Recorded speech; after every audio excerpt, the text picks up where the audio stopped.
So let's actually understand what is actually happening here. Remember, you can see that we're no longer getting that type of linear, I can see that type of straight line graph. Remember what we're actually getting here, this is our y-axis, if I'm not mistaken, this is our x-axis down here like I explained. So in the first, our y was 1 and then our x was 1, so it was here, and then our x became 2, like we can see here. This is where our x became 2, and then our y became 4. So this is it. It's just like saying this line down like this.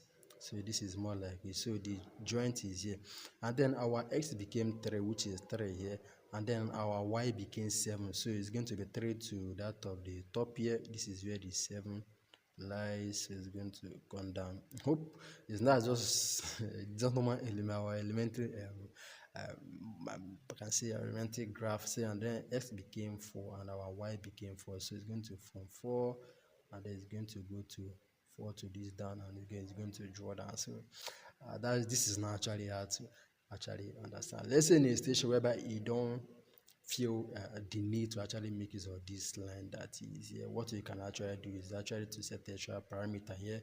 You can set to give it, maybe you can set to give it O.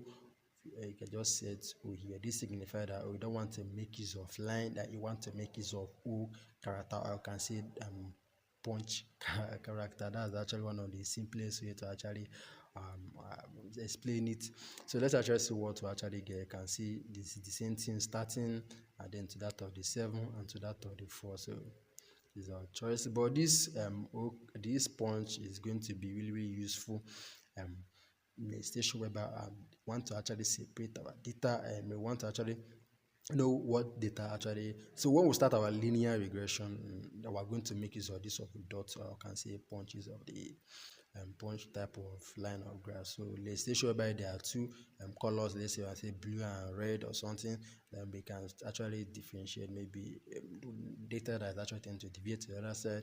But don't worry, as we go on, we're still going to understand really a bit more. So you can see that we're actually able to draw a simple graph. Don't worry, as we go on, we're going to actually draw more complex. This is actually more like one of the simplest graph out there. You can actually save it, actually configure surplus, search, blah blah blah, and do a lot of other stuff that down here you can actually click to see what it actually does for you. So let me actually close this. So most of the time these are plotted, but let's say in a situation whereby you don't want to, maybe if you don't set the value of x down here, it's going to automatically make use of that of the x is 1 2 3 4 5 6 7. So let's actually see that. Let me get rid of x and let me just get rid of this O. Let me just set it to y. Let's actually see what we actually have here.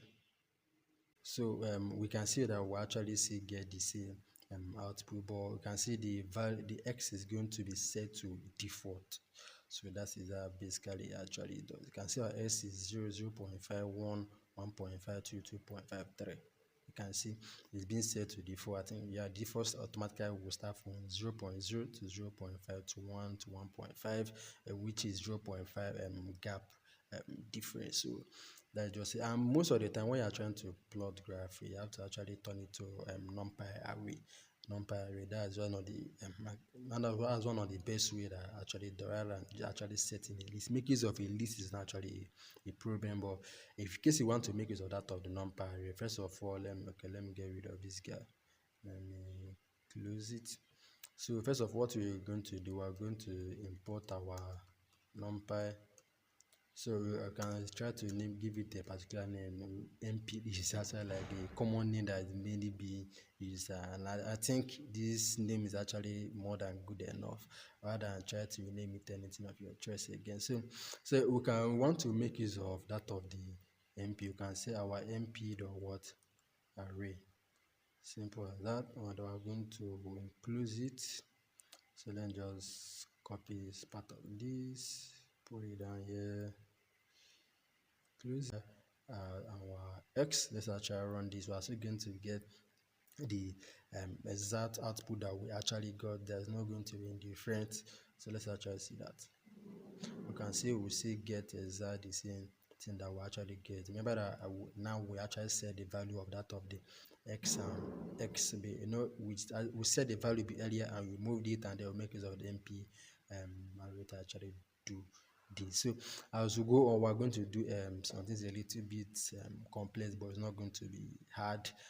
Since once you understand the ideology behind this graphing, it's not hard to actually implement. So I'll be happy to see you in the next video.